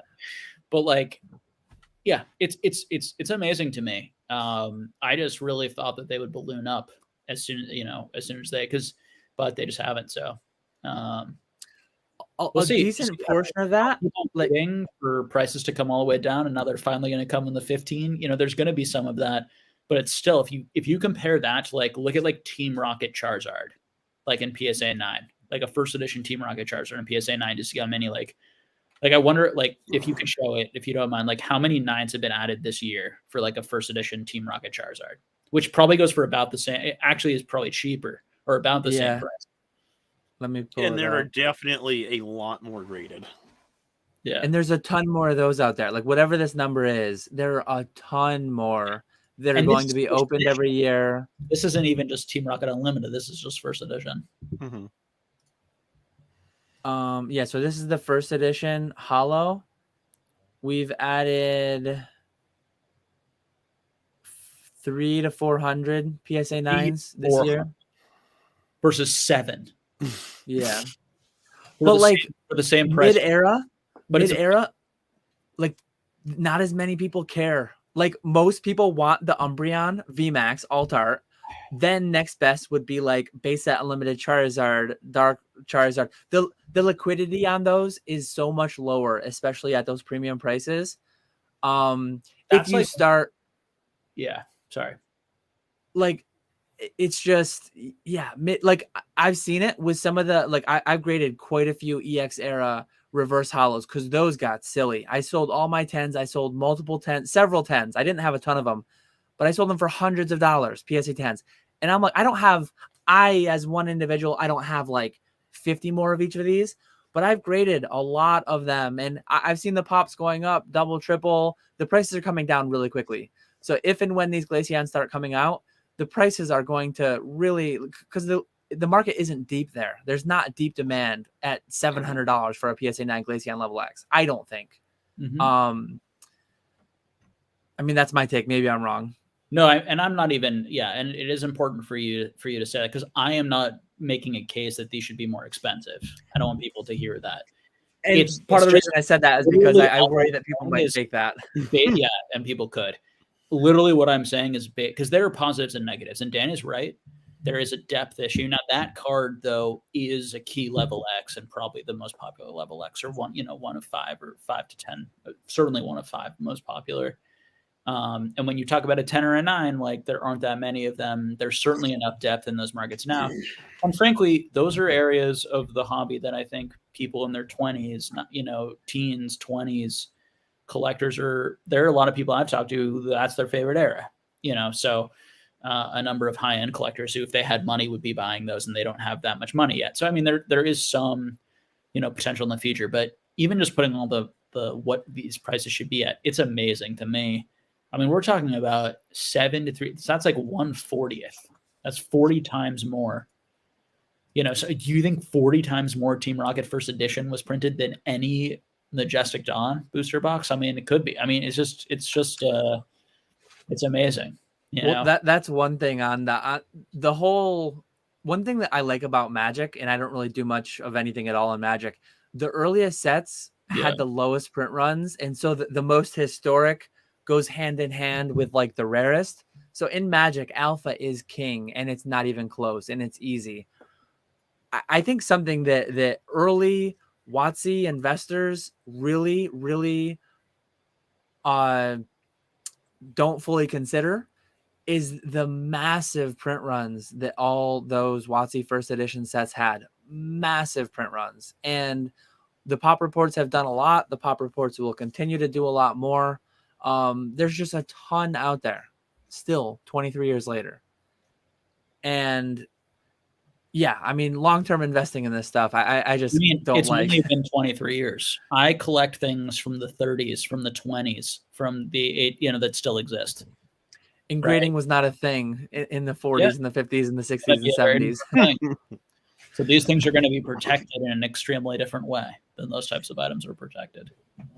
So yeah. That being said, they're much cheaper, in some cases, particularly when we're comparing it to sports or important cards from there.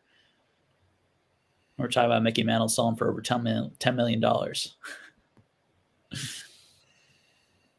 So I don't know. I don't. I think all of that is true, but I also think that there's upside on these items, and that now what was it, 2,000 something, 2,400 or something PSA 9s, first edition Dark Charizards, something like that. Yeah. So if they're going for, what are they going for now? I don't even know. According to this, 700-ish. 700-ish right now. Yeah. Okay, so that's, what are we talking? We're talking, is that 24? Let me just do it quick. It's 1.7 million. Yeah. That's Okay, a similar market cap to a Moonbryon. 2,000 PSA 10s at like 800 apiece. Yeah, and to me, it's just like, it's freaking Dark Charizard first edition. Like, it's like, it's. But there's Blaine's Charizard, and there's Crystal Charizard, and there's That's there's it. base unlimited Charizard. There's base 2. There's Legendary Collection Reverse Holo, and then 10 years from now, there's gonna be a serialized Charizard, and there's gonna be those compete with each other to an extent. Yes, but all of that to me, like, I believe that you're 30% right. Like with what you're saying. Like I think there's a 30% chance that what Dan is saying happens, or Dan's sort of like vibe around this stuff is true. This is just my personal opinion, right? Like I think that Dan is the way he's talking about this sort of stuff is a realistic bearish case that could very realistically happen. I don't know exactly what price you think these should be. I could push you on that and say, like, what do you really think these are worth?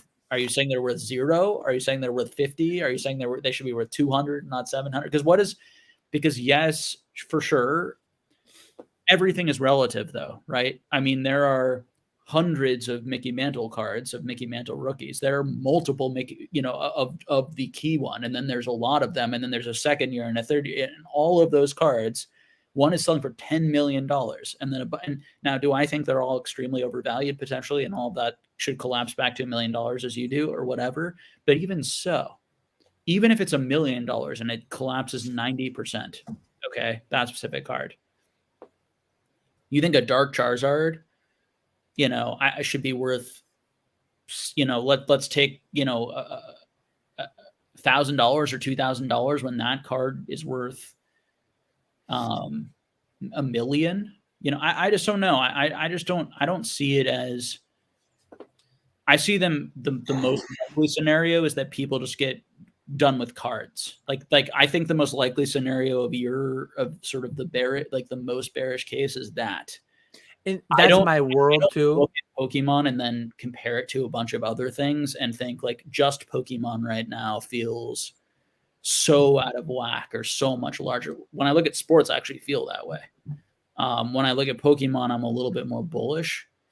But yeah, I'm 30%. Like 30% of me feels like this stuff could fall right back to 2018, 2019 prices and sort of sit there. And that would be, for this card, that would be like a $250.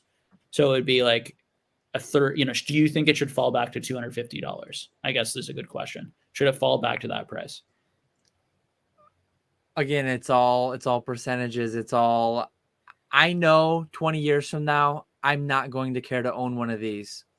Will enough people because like so many people, a prevailing thought is that these historical rates of return are just like going to continue happening into perpetuity. It's not so much today or 2 years from now or 5 years from now. The numbers don't make sense. I have a hard time grasping 20 years from now. But I'm going to push back that I am not saying it's going to be more expensive. I'm saying, are you thinking this card should be worth $250 now and will go down from there or be around that? Or what do you like this card specifically? So you want to know? There are people out there who think buying that card at $750 is like investing in the stock market, or is like in a better investment than the stock market, right? I'm not joining that chorus. I'm not arguing that we need to like overcome, like we need like every 7 years the card needs to double or something to keep pace, and even that won't be as good because it doesn't pay a dividend, whatever, and it'll be taxed differently, however we want to get into the numbers there. But like, I don't know if this is a real number, but did that peak at $3,500 in 2020? Does that sound right? I wouldn't be a 9. That seems high to me. I see several sales in the 2,000 to 3,000 range, with the peak being like 3,400. So maybe the 3,400 is fake, but it seems like it got over 2K. It did. I Yeah. see. I do remember it did. Yeah. 2,000, not 35 or whatever. I forget if I own one still. I think I sold my rocket during the Yeah, bubble. I think the 10 got like 7 to 10,000, somewhere in there. I see some north of 10,000, but yeah, again, Pokemon price for those suspect. specific times. There I'm was a not weird sure. week where like PWCC and other places, like a Gin Challenge one, also sold for like 12,000 one week or something, or 13,000 one week, and it was like that's a card that I think could have posted its all-time high, or at least its all-time high for the next 10, 15, that's not 20 what I'm years. asking, because I agree with you. Dan loves I think that card will and should go down. I think that card will. Do I and should think go down. that card you do from here? Because that's the real question. Because the question for me is not, because this is the difference. That's the way it feels when I talk to you about this, is that you're more bearish. Because I am still own one. I am not saying that card. Now, I'm also saying, right, that card fits my category of I think it'll fall another 20, 30% in my gun to my head. Because that uptrend is, there's still so many more of them being graded. There's still quite a bit out there. It gun to my head, but I'm only 60% or whatever confident I said about that, right? Probabilistically. You have to think probabilistically about this, everyone. Anyone who's coming onto YouTube or people who are talking like they're certain of this stuff one way or another, you know, it's not a good way to think. You want to think probabilistically. So whatever. So I think that, but do I think that it should be it's going to fall to 250? In my mind, there's probably only a 20, 30% chance it falls that 250 far. would surprise me. I would be shocked. Unless everything falls like that. Because then you're talking, would you rather buy an Evolving Skies box or this PSA 9 Charizard? Well, people today are actively saying they would rather buy a Moonbreon PSA 10 than buy this card. People are actively saying that every day. Yeah, but there's also a lot of people saying they'd rather buy this card. This card also has a lot of sales too. Yeah. You know, I mean, when I look at these two cards, I say that the Dark Charizard will still be the Dark Charizard in 10 years. The Moonbreon will be just another card. Oh, which one? Yeah, if I had to hold one like and not sell it for 10 years, give me the Charizard. Even putting the supply side aside, like, which is way better for the Charizard in my opinion. Even putting the supply side aside, the demand side to me is much better for the Charizard than for the Umbreon as it ages. Mm-hmm. Yeah, because again, Moonbreon is the latest and greatest. For me, that 30% category or that 30% fear comes from cards being worth, like, going way down in interest and popularity. That is the scenario that I see these becoming very, very unvaluable or going down a lot. Now, in 20 years, they could resurge. See, that's the thing. These things, the cheaper they get, the more they can explode and surge upwards, particularly if they're not endless amounts and it's such a popular IP. So you could have dead periods or down periods where this falls and continues to fall. And then 5, 6, 10 years later, you could have a period again where it becomes really popular, where influencers rediscover, where people forget about the losses or about the negativity, you know, et cetera, et cetera. We've seen that in other hobbies. It's easily possible. So when you think about those really long time horizons, I don't think you saying in 20 years, you're not going to care, nobody's going to care about this. In 20 years, not that many people might care about it. In 25 years, people might care about it a ton again.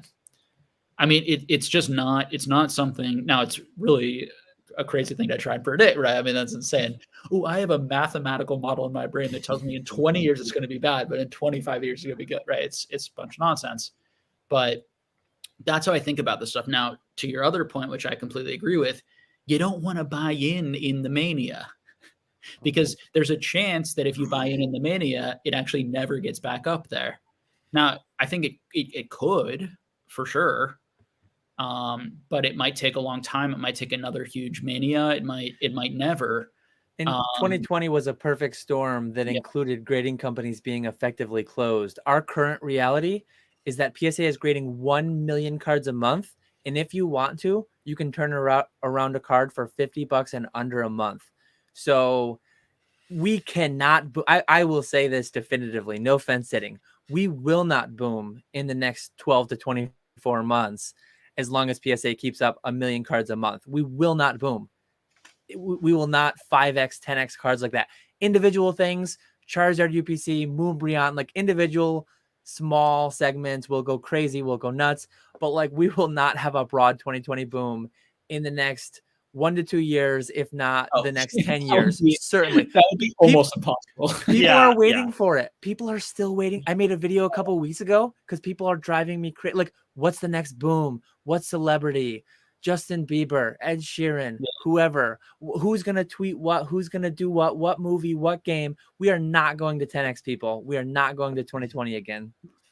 It cannot happen. I can't see 2020 ever happening again. When I made too much. Logically, what has to happen is actually generally a down period or a forgetting and then a rediscover. So, like, when you're at a high and you've been at a high for a while, like even dopamine wise, like people right now have been on such a dopamine high for the past 2 years on this stuff. Like a lot of people are like going to be bored and checked out naturally, even on a chemical level. Like it's just very unlikely that you're going to reintroduce a humongous group of people to something they love, that nostalgia hit, and then they're going to FOMO in and do the same type of thing. Now, will that happen again sometime in history? It absolutely could, but it's just going to take a long time because you need a long period of people forgetting almost. And I think that can take many years. Now, will a big celebrity come in or a new big video game or something that introduces a whole new group of people to Pokemon? That could happen. But it's very unlikely that they're going to like jump into cards if they never collected cards. Well, and if they did, grading is open. If grading was open for sub 1 month to the tune of 1 million cards a month in 2020 wouldn't have happened. The bottleneck wouldn't have happened. I mean, we would have probably seen prices more like they are now rather than them getting so high. It would have been way healthier. Yeah. We would have maybe 2x in a year and it would have been amazing. It would have been awesome. And we wouldn't have had that crazy, like, it would have been great. Yep. But yeah, million cards a month. A million cards a month. Yeah. I see eye with all that for sure. They graded in their first 30 years, they graded about 30 million cards. And then they're putting out 10 million plus a year every year currently. Kid Cherry says, hi, y'all. Do you have any thoughts on the NTG 30th anniversary? Will you be buying? I might buy 1 or 2 if it's actually not completely botted out, just for pure like, this is insane. The product is so scary, so scary. I want some. $1,000. It's like I bought the Rudy kits. So dumb, so disgustingly like, what am I doing with my life? But I want to buy some. It's scary. $1,000 for proxies, whatever you want to call them. It's a playable game. Magic is all about the playing and the playability, and then they're printing cards that are not tournament legal, selling them for and right out of the gate, the prices are going to compete with unlimited power, with like damaged heavy play beta power probably. It's going to be fascinating. Maybe not. I mean, maybe it doesn't sell out. Maybe it's a complete flop. Maybe Magic like completely went off the rails. 100% sell out. But I wouldn't say 100%, but it probably will. It's our future. Whatever happens with this, Pokemon is watching. If you don't think this is on Pokemon's radar, and like they're 100%, someone working for Pokemon is watching reaction videos, is going to pay close attention to that market.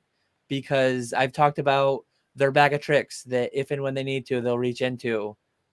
100%. This is a case study for Pokemon.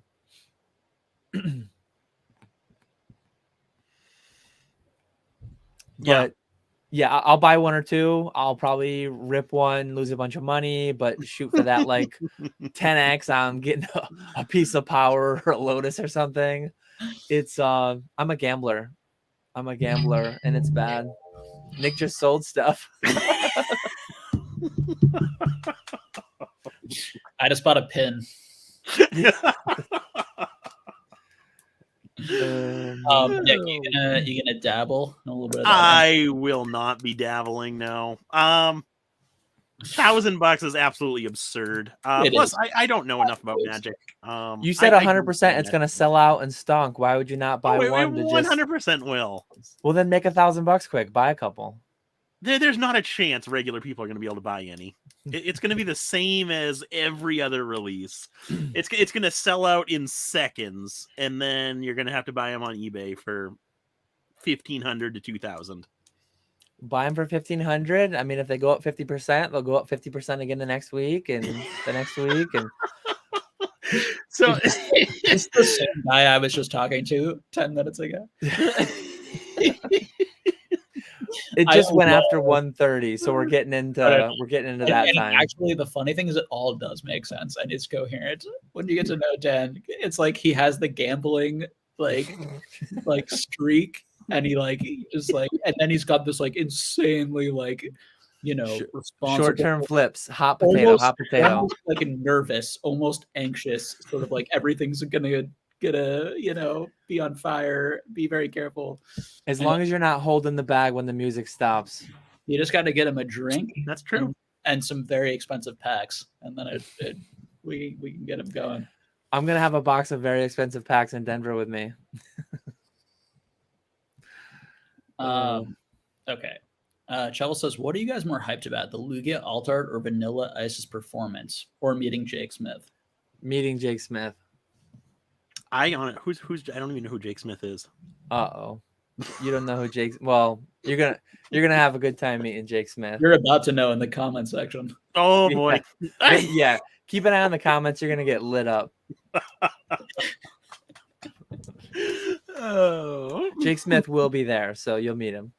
Okay. Dan, would you ever grow a beard? Never.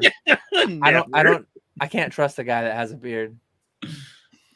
Celebration's getting a reprint ? What do you guys think about this news going around?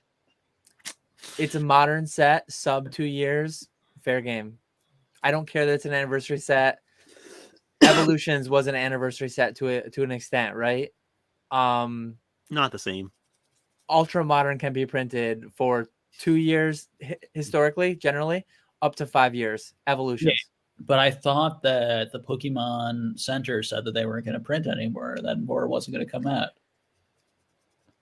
That do you remember when that happened and hit our Discord and we had a discussions about it, about the language and it didn't hit our Discord, it hit YouTube all over the place. Well, going back, I still stand by they did not remotely say Celebrations was out of print. They talked about ancillary Pokemon Center product. They did that, and they said just Pokemon Center. They didn't say about it shows you how terrible people are at using logic and their brain, and they just they read something, they react. Oh my god, everything's on fire! Hot takes. We need to make a video. Yeah. Yeah, it's that is the majority of the YouTube scene, but not us. Not us. Nope. We just speak the truth. Did you see my latest thumbnail for the $15 tsunami submission to PSA? That was a good one. Did you look close at it? So I think I missed it then. It's a UFO art, water submergence. It's just an art from UFO. I'm surfing on a tidal wave with all these cryptids, and then Jake's head is up there on one of them. Oh, I didn't even notice that. So yeah, you're surfing in my latest thumbnail, courtesy of Ernesto. Do you collect any other Pokemon product outside of the TCG? Well, we know one guy does. I have a complete marble collection. I have a Pokeball, the Pokeball carrying case, complete 150 marbles. I have all the battling coins. I have a handful of the tech decks. Or what do they call them? They're like the knockoff brand tech decks. But yeah, a lot of non-TCG stuff. True collector. True collector. I don't do much outside of the cards. I do pins. Yeah, I was about to say. Come on. Don't sell yourself short. You may not do a lot of other categories, but you have a lot of pins. My category. I got a lifetime supply of pins. Here's some jingling going on over there. He's looking for one. Nick pops up when he hears that jingle. Yeah. No, it actually gives me nightmares.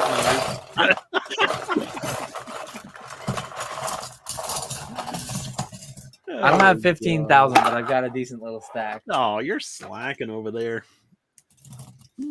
The T-Rex is cool. Look at him. He's a cowboy T-Rex. Come on. Oh. Oopsie. Well, I really do have to get out of here. That is true. Definitely gave you a Jake's hour. I was gonna, before we quit. Yeah, Nick said he could go an hour, and I said okay, that works. But I knew we were gonna get a Jake hour out of him. 20 more minutes. You guys can go as long as you want. You can do 20 more minutes, Nick. My wife texted me. She went to bed early tonight. She went to bed at like 9:30 or 10. So she didn't even know I was going live on YouTube because you hadn't texted me at that point. She just texted me like half an hour ago. Where are you? Yeah, when I messaged Dan and Nick about doing this, it was like, maybe 3 hours ago or something. And Dan was like, sure. And then Nick was like, nope, can't do it. And then Dan worked on him. You got to just hit him on all fronts. I texted him. Nick Facebook wanted to be a mature adult and actually do some work or go to bed so he could get up and do work. This is like practice for Denver. That's how it works. You just got to stay up a lot right before Denver also. So you just better at staying up during Denver. Yeah, you go in sleep deprived. That way the sleep deprivation doesn't hit you so hard. You ease into it. You slowly deprive yourself. That way. It's not a shock. I'm pretty sure that's how it works. All right. Oh man. All right, 20 more minutes for Nick. Yeah, I have to bring my son to school in 6 hours, so I'll probably head out too. Probably a good time to wrap at an even clean 2 hours. All right, guys. Apologies. We were at 12:21, which is an hour. We would have never gotten through all the questions. We were an hour and 20 minutes behind in chat. That's not too bad.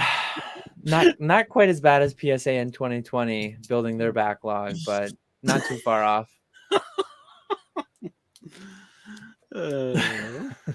Now I'm curious. Jake Smith was live on my channel. One of my Metazoo openings, maybe. He's been live on my channel before. He's been live on Thrifties. So Nick is like not engaging in the community. He's not watching the videos. No. Shame. No, I'm just in it for the money. Nick is here for the money and the pins. Well, he's here for the money so he can buy more pins. But he's really just here for the pins. Yes, exactly. Yeah. So he doesn't. Yeah, all you people out there, you're just a means to getting more pins. To my pin addiction. All right, guys. Thank you both for coming on. Thanks to everyone in the chat for hanging. Appreciate it. I will definitely try to make more videos when I get back. Although I do have to say it's been nice making less.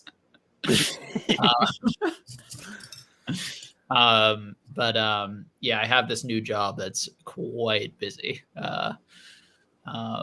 When I was doing a ton of videos there for a while, I was like not working for the first time in my life for like 2.5 months. It was I'm sure in the coming years you'll have so much extra free time, like marriage, kids. You're just gonna have all this free time, like unlocking itself. Yeah. Yeah, really appreciate everyone. Thank you, Dan and Nick, for hanging. Go subscribe to these guys. Dan and I have a Patreon. Please support us there. And Nick also has a Patreon. Support him there as well. And anything you guys want to say or plug before we wrap up here? Follow us on socials. like Instagram, because if you're going to Denver, I don't know off the top of my head what our section is, but we will definitely post on Instagram where you can find us. Come say hi at our booth. We're section 35. If you guys are Section coming to Denver. 35. But there we go. we'll post a story circling where we are with the map. But if you do come to Denver, be sure to swing by our table. Say hello. Definitely. Yep, for sure. All right, guys. Take it easy, everyone. Have a good one. Thanks, chat.